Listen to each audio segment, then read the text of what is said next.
Estamos de volta com o programa Doc.com, conversa com o deputado estadual Péricles de Mello, do PT, ele que é pré-candidato aí à reeleição na Assembleia Legislativa do Paraná. Conversamos, deputado, a respeito desse projeto, né, dessa mobilização que se pretende fazer, e começando aqui por Ponta Grossa. Falando um pouco, deputado, em relação ao cenário estadual, o senhor aí nos últimos dois governos do ex-governador Beto Richa esteve na oposição.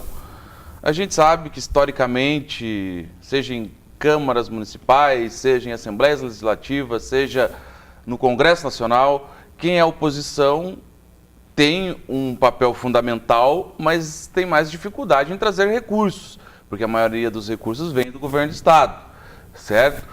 O senhor foi para alguns caminhos alternativos ao longo deste mandato, né? Encabeçando muito essa bandeira da cultura da paz, fazendo um trabalho aí também pelos autistas.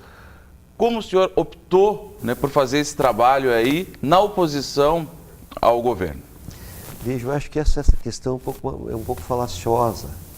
Porque, veja, se for aprofundar, o Poder Legislativo para fazer leis, é para fiscalizar o governo e reivindicar coisas para a região que o Total representa. Eu faço as três coisas.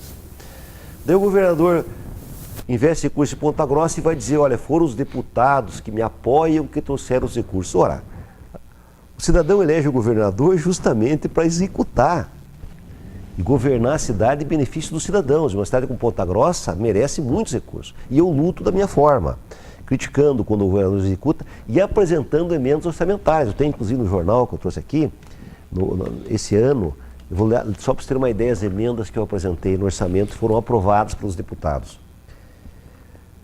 5 milhões, Lago de Olarias. 4,5 milhões, Trincheira do Contorno Leste, Ponta Grossa. 4 milhões para o Museu de Geologia e Paleontologia do Parque Estadual Vila Velha.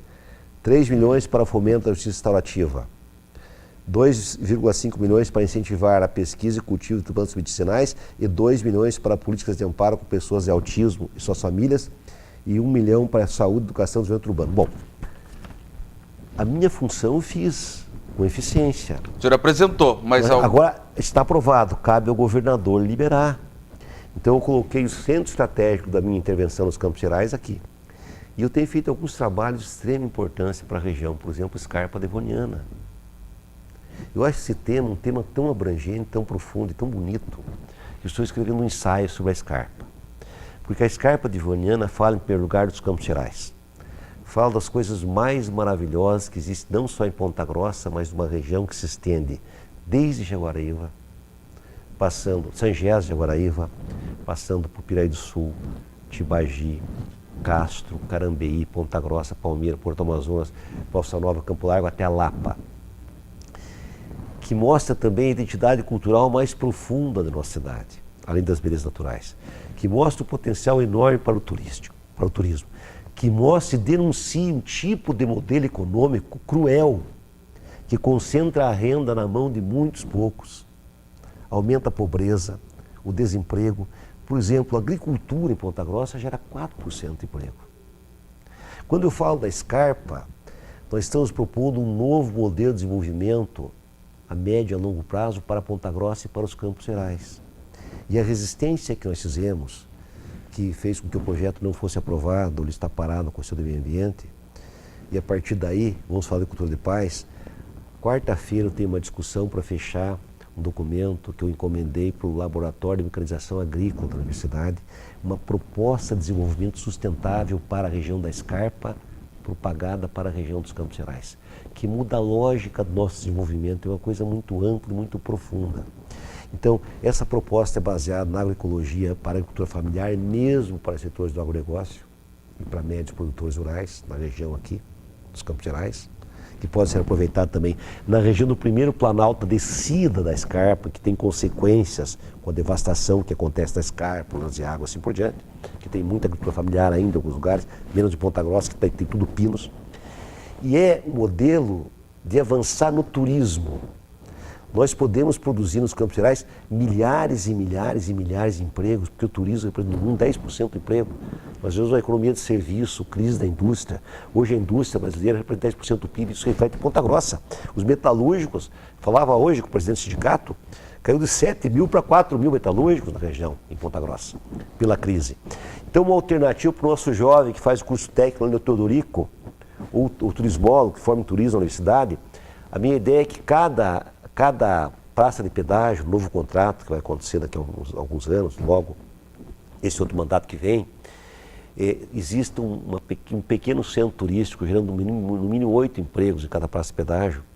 No mínimo, pode ser mais, que tem nos dois sentidos, né, que pode ser uma praça com mais pessoas, atendendo 24 horas, se for o caso, e um especialista em turismo. O turista chega ali e vai ver as principais belezas, as principais pousadas, os principais pontos turísticos. O tipo de turismo pode acontecer aqui, que pode ser de vários tipos, né, desde turismo científico, o turismo de aventura. Isso é um projeto de contemplação. É um projeto dentro da universidade que está sendo explorado? Uma proposta, diretrizes para você não só impedir que o projeto seja aprovado, que já há um recuo, mas aproveitar esse foco trazido pelo projeto até, para você rediscutir a Scarpa, o modelo de desenvolvimento. Então o turismo tem um papel, resgatar os ramais ferroviários abandonados. Eu me lembro que o Jaime Lerner fez, quando o Otto Cunha era prefeito, no final do governo dele, uma proposta de Maré Fumaça, depois o Rosgrau rasgou aquilo, nunca foi usado, não pode mais, mas existem ramais ferroviários que podem ser resgatados, que não são econômicos para transporte, mas para um passeio turístico final de semana é execuível. Eu cito exemplo, na Turquia tem passeio de balão, eu não conheço, mas conheço assim pelo cinema, e vi pessoas por lá me contaram, que milhares de pessoas. Imagine um passeio de balão aqui, sobre Vila Velha e sobre o Guartelá, em Tibagi. Uma coisa fantástica que é. Cada município desse, eu estou conhecendo melhor a Scarpa, agora tenho percorrido, nós temos um potencial enorme, um potencial que pode chegar ao nível de Foz do Iguaçu, as Cataratas do Iguaçu, que recebe 1 milhão de turistas por ano. Agora tem que investir em infraestrutura, por exemplo, o estado da Ponta Grossa Palmeira, que é um absurdo, abandonada, morrendo gente. Tem que ter no mínimo uma terceira pista e acostamento, um asfalto de qualidade. Terminada a aplicação Piraí Jaguaraí, vai até Sengés. Fazer uma estrada parque aqui até o São Jorge, que era um projeto no governo, depois eu perdi minha reeleição, não pude fazer. Uma ciclovia ecológica, eu deixei pronto o projeto até o Buraco do Padre. Melhorar a estrada até Itaiacoca.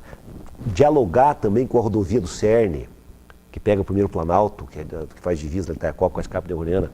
E nós queremos pequenas mitigações, por exemplo, cultura de paz. Vamos chegar a uma juíza, até eu falei um dia para a doutora Larissa, brilhou os olhos dela. Vamos sentar as partes em conflito, o agronegócio, as empresas de mineração de areia, as empresas ligadas à indústria do papel, madeira, que é o Pinus e eucalipto, que pode transformar os Campos Gerais em deserto verde, que tira o cenário em alguns lugares maravilhosos dos nossos Campos Gerais, a rocha floreando, a cascata, o rio Leite e Pedra. Você vai da Ponta Grossa a Vila Velha, a Curitiba, você vai ver pinos, inclusive na Fortaleza, dentro do parque tem manejo, não consegue controlar, porque é uma praga que o vento carrega. Sentar todo mundo numa mesa tem uma proposta inicial para nós conversarmos. Inclusive falei com o deputado Plauto sobre isso. Estamos conversando já. Está aqui o projeto. Vamos discutir.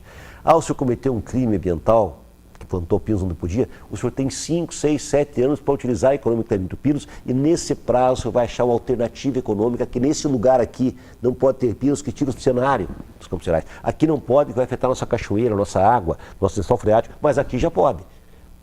Mineração de areia, não pode no pico do morro aqui, vai tirar o cenário maravilhoso, agora aqui pode. Entende? Agronegócio aqui, pecuária, que é muito mais fácil, porque é a nossa atividade econômica original, né, que preserva mais os campos, pode aqui também. O dono da Rede Globo, que nos apoiou, veja contradição, ele é um grande fazendeiro, tem uma estância chamada Estância São Rafael, na estrada de Curitiba a Palmeira. Eu fui, o Jaime Lerner fez um manejo da fazenda dele. Ele agregou valor à carne que ele produz. Ganha muito dinheiro, inclusive. Você consegue contemplar a Scarpa, a Serra da Esperança da fazenda dele, que é tudo preservado. E qual, deputado, o senhor citou, inclusive, essa apresentação dessa ideia para o deputado Plauto, porque ele assina o projeto que estava em trâmite na Assembleia, não sei se... Exatamente. Ele, o presidente da Ele, o Traiano, o Demar Traiano e o Romanelli. O Romanelli chegou a tirar. O Romanelli chegou a tirar. Veja. Mas qual é a diferença, por exemplo, do ponto de vista do senhor, em relação à Scarpa, e do ponto de vista do deputado, né, que colocou a sua ideia no projeto? Na minha opinião, o Plauto representa um interesse que é legítimo, do agronegócio, principalmente. dos setores da sociedade rural, da OCEPAR, que cometeram crimes ambientais e estão preocupados que no futuro chegue um governador que tenha mais preservacionista, digamos assim, eles sejam punidos. E eu acho que a SCAR, para funcionar, tem que ter participação das pessoas que estão sobre ela. Então, por isso o debate com o deputado Plauto, porque não basta nós conseguirmos o que estamos conseguindo, que o projeto seja aprovado, porque mesmo sem o projeto a SCAR está sendo destruída, mesmo tendo APA. É a contradição que está nessa lógica, nesse conflito. O governador Requião fez a APA em 92, mas o plano de manejo só em 2004, 12 anos depois, que os interesses econômicos dificultaram, atrasaram, atravancaram o órgão ambiental de proteção. O comitê gestor, que são 59 pessoas que representam os 12 municípios, representam a sociedade rural, os fazendeiros, a FITAEP, a agricultura familiar, os assentamentos que existem aqui do INCRA, o ICMBio participa, várias entidades, o próprio Instituto Tadivio participa, se reuniu 3 vezes. Então o que nós temos? Aproveitar esse projeto que tem que ser rejeitado, mas que trouxe ele está em trâmite ainda. E está parado na Comissão do Meio Ambiente, que o Dr. Rasca coordena. Mas isso fez com que a cidade voltasse o foco para a nossa escarpa, que é a nossa maravilha, que poucas regiões do mundo têm. Para a nossa cultura, a identidade cultural, o ciclo tropeiro, a ferrovia passou por aqui, porque foi paralela à Estrada das Tropas. Ponta Grossa chegou a rivalizar com Curitiba no começo do século XX, por causa da ferrovia. Um cidadão, um empresário para vir a Curitiba, pelo interior do Brasil, que vinha de Porto Alegre, de São Paulo, chegava em Ponta Grossa. Primeiro, Getúlio Vargas esteve aqui, quando recebeu notícia que o movimento era vitorioso do trem, e foi no Hotel Palermo, que agora Hotel Planalto, tem fotografias dele, que chamou Ponta Grossa, capital cívica do Paraná. Quando eu fui prefeito, Walter Branco, os maiores maestros do Brasil, do mundo, compôs Sinfonia de Vila Velha, Sinfonia dos Campos Gerais, musicou um poema da Ani Filipovski, Poemas da Minha Terra, que é maravilhoso. Toda a nossa identidade cultural está aqui. Vamos construir um artesanato com identidade local. A professora Jasmine, que é respeitada no mundo inteiro, professor de turismo, vamos discutir o Geoparque, para que Ponta Grossa tenha uma identidade que traga pessoas do mundo inteiro para olhar para Ponta Grossa, para a região. É isso que está em jogo, isso é uma coisa grande. Um deputado não é para trabalhar com migalhas, para enganar as pessoas. O deputado tem que ter projeto para a região que ele representa. E a SCARP é um grande projeto para as gerações futuras. E nós vamos fazer cultura de paz, o que significa dialogar com o adversário. Não tentar destruir o adversário, dialogar para nós conseguirmos resolver esse problema. Sobre essa questão de cultura de paz, eu sei que o senhor dedica muito tempo do seu trabalho em relação a essa questão. Nós vamos falar mais ao telespectador, mas no próximo bloco. Nós vamos para um rápido intervalo. Na sequência, a gente volta com a entrevista com o deputado Péricles de Mello. É um instante só, não saia daí, doc.com, você bem informado.